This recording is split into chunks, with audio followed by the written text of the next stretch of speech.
वर्षाचे 15 दिवस, पूर्ण वर्षातून आपल्याला पितृपक्षाचे मिळतात ते 15 दिवस का महत्वाचे आहेत? पूर्वजांचे आशीर्वाद मिळण्यासाठी या 15 दिवसात कोणते असे चांगले उपाय करता येईल जेणेकरून आपल्याला पूर्वजांचे आशीर्वाद मिळतील? काही लोकांना पितृदोष लागलेला आहे हे त्यांना माहिती नसतं. ते कसं ओळखायचं? आणि हे पितृदोष लागल्यानंतर असे कोणते उपाय केल्यानंतर हे पितृदोषचा जो काही प्रभाव आहे तो कमी होईल, ते उपाय आजच्या व्हिडिओमध्ये मी तुम्हाला सांगणार आहे.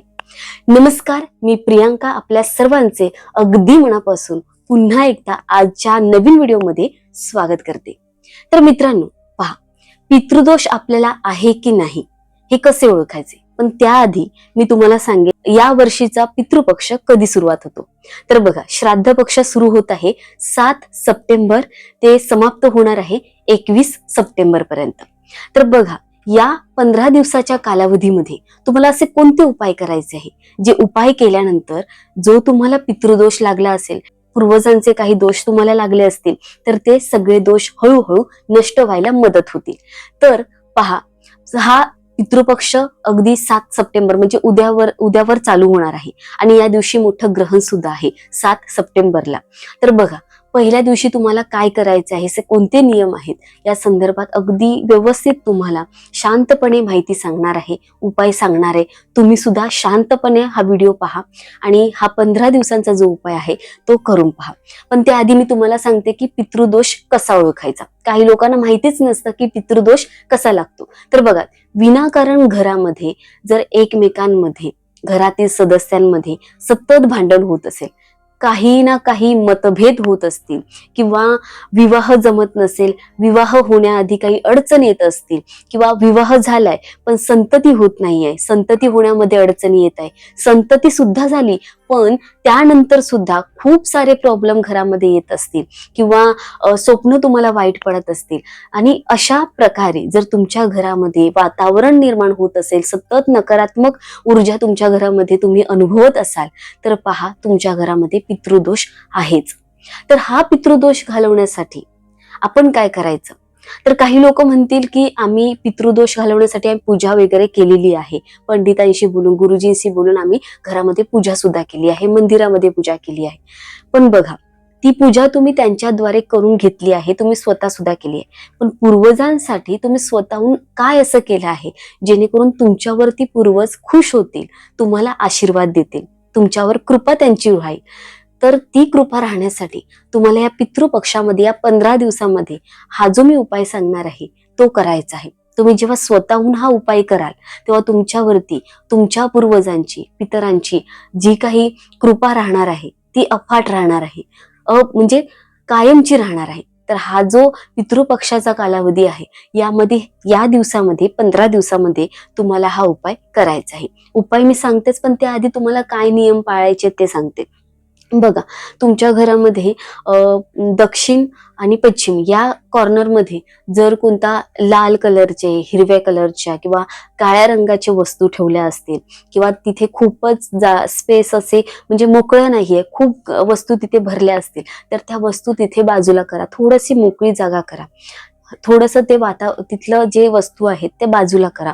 आणि तिथे जर तुम्हाला त्या वस्तू हलवता येत नसतील तर त्याच्यावरती तुम्ही क्रीम कलरचं एखादं कापड तुम्ही टाकून ठेवू शकता. तर घरातील साऊथ वेस्ट म्हणजे दक्षिण पश्चिम दिशेला तुम्हाला लाल, हिरवा आणि काळा या रंगाच्या वस्तू ठेवायच्या नाहीयेत, ते त्वरित हलवा.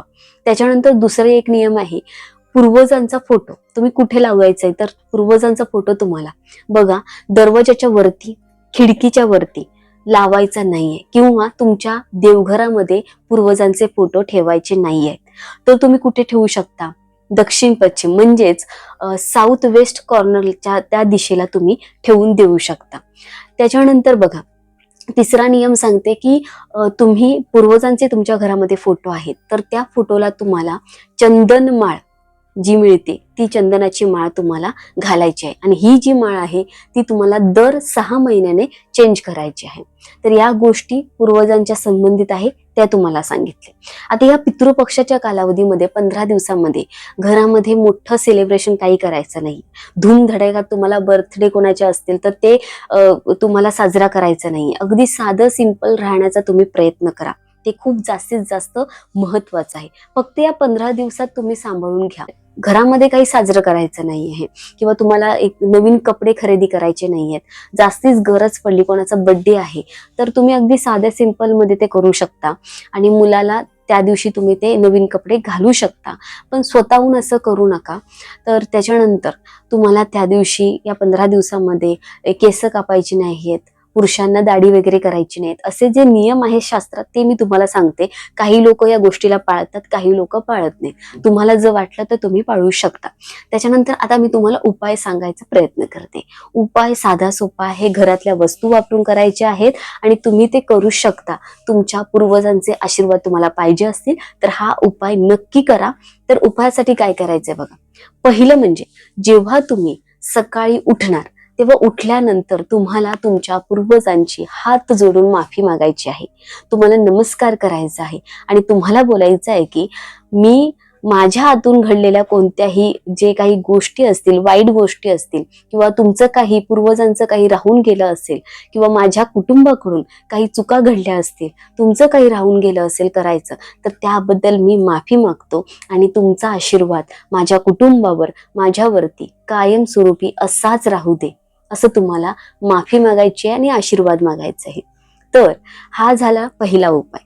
त्याच्यानंतर रोज तुम्हाला हे 15 दिवस उठल्यानंतर करायचं आहे. पूर्वजांची रोज हात जोडून माफी मागायची आहे, अगदी मनापासून. तुम्हाला जेवढं बोलायचं तेवढं तुम्ही बोलून घ्या. त्याच्यानंतर दुसरा उपाय महत्वाचा आहे.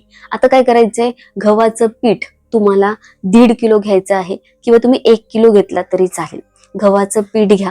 त्याच्यानंतर ते गव्हाच्या पिठामध्ये थोडंसं तूप मिक्स करायचं आहे आणि ते तुम्हाला तव्यावरती कढईमध्ये थोडंसं गरम हलकंसं करून घ्यायचंय. त्याचा रंग बदलेपर्यंत नाही, हलकंसं अगदी तुम्हाला ते गरम करून घ्यायचंय. सगळं पीठ 1 किलो पीठ तुम्हाला हलकंसं गरम करून घ्यायचंय. गरम झाल्यानंतर त्यामध्ये तुम्हाला अर्धा किलो साखर मिक्स करायची आहे. 100 ग्रॅम तीळ सफेद आणि काळे तीळ मिक्स करू शकता. त्याच्यानंतर तुम्हाला त्याच्यामध्ये सुखं खोबरं किसलेलं असतं, ते सुखं खोबरं घ्या आणि ते त्याच्यामध्ये मिक्स करा.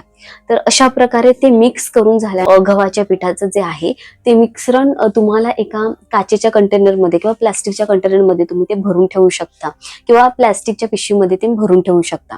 आता ही पिशवी तुम्ही कुठे ठेवायची आहे, तुमच्या घराच्या दक्षिण पश्चिम म्हणजे साऊथ वेस्ट दिशेला तुम्ही तिथे ती पिशवी ठेवून द्यायची आहे आणि तिथे सुद्धा तुम्हाला हात जोडून माफी मागायची आहे आणि बोलायचं आहे की सेम बोलायचं आहे पूर्वजांसाठी की माझ्या हातून काही चुका घडल्या असतील, माझ्या कुटुंबाकडून काही चुका घडल्या असतील तर त्यासाठी मी माफी मागतो आणि हा जो उपाय मी करणार आहे त्याच्यासाठी तुमचा आशीर्वाद आमच्या पाठीशी सदैव राहू दे, असं तुम्हाला बोलायचं आहे. आणि हे तुम्हाला जे रोज पीठ आहे ते 15 दिवस तुम्हाला मुठभर पीठ घेऊन त्यातील पीठ घेऊन तुम्हाला घराच्या बाहेर ठेवून द्यायचं, जेणेकरून त्या काळ्या मुंग्या खातील किंवा लाल मुंग्या दोन्ही मुंग्या खाऊ शकतील. तर मुंग्यांसाठी ते तुम्हाला ठेवून द्यायचं आहे. किंवा तुम्ही या कालावधीमध्ये पक्ष्यांना सुद्धा दाणे खाऊ घालू शकता. जास्तीत जास्त दान करण्याचा प्रयत्न करा. तर ह्या झाल्या गोष्टी. त्याच्यानंतर तिसरा जो उपाय आहे तो बघा, हा खूप महत्वाचा आहे. तर संध्याकाळी रोज तुम्हाला एक दिवा लावायचा आहे, दिवा प्रज्वलित करायचा आहे. कुठे, तुमच्या घरामध्ये किचन मध्ये हा दिवा लावायचा आहे. तुम्हाला एक मातीचा दिवा घ्यायचा आहे, त्याच्यामध्ये तुम्ही तिळाचं तेल टाकू शकता, लांब वात ठेवू शकता किंवा गोलवात असेल तर गोलवात ठेवून देऊ शकता. तर किचन मध्ये तुम्ही जिथे पाण्याची भांडी भरता, पाण्याची म्हणजे हंडा असेल किंवा एखादं मडकं असेल मातीचं, तिथे तुम्ही तो दिवा लावून ठेवायचा आहे. आता कोणाकडे ॲक्वागार्ड असेल तर ते काय करतील, तर तुम्ही तुमच्या घरामध्ये नळ आहे, जो सिंक आहे, तो त्या नळाच्या बाजूला तुम्हाला हा दिवा लावून ठेवायचा आहे. आणि त्यावेळी जेव्हा तुम्ही दिवा लावणार, दिवा पेटवणार आहात, तेव्हा त्या नळातून थोडंसं हलकंसं असं थेंब थेंब थेंब पाणी पडेल, टप टप टप करत. असं तो नळ हळूसा तुम्हाला चालू करून ठेवायचा आहे आणि त्या नळाच्या खाली तुम्हाला एक कंटेनर, एक भांडं ठेवून द्यायचं आहे.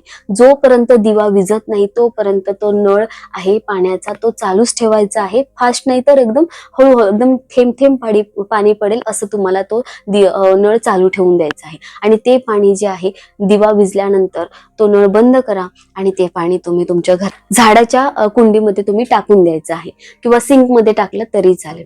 तर हा दिवा तुम्हाला रोज 15 दिवस लावायचा आहे. आणि रोज 15 दिवस तुम्ही नवीन दिवा घ्यायचा नाही, तोच दिवा तुम्हाला घासायचा आहे आणि दुसऱ्या दिवशी तुम्ही वापरून टाकू शकता. त्यातील जी दिवाची वात आहे ती तुम्ही एकत्र करून ठेवायची आहे आणि नंतर 15 दिवसांनी ते दिव्याच्या वाती आहेत ते तुम्हाला पिंपळ झाडाच्या वृक्षाखाली ठेवून द्यायचे आहेत. तर रोज 15 दिवस तुम्हाला असा दिवा लावायचा आहे. तिळाचं तेल टाकायचं आहे. एवढ्या गोष्टी लक्षात ठेवा.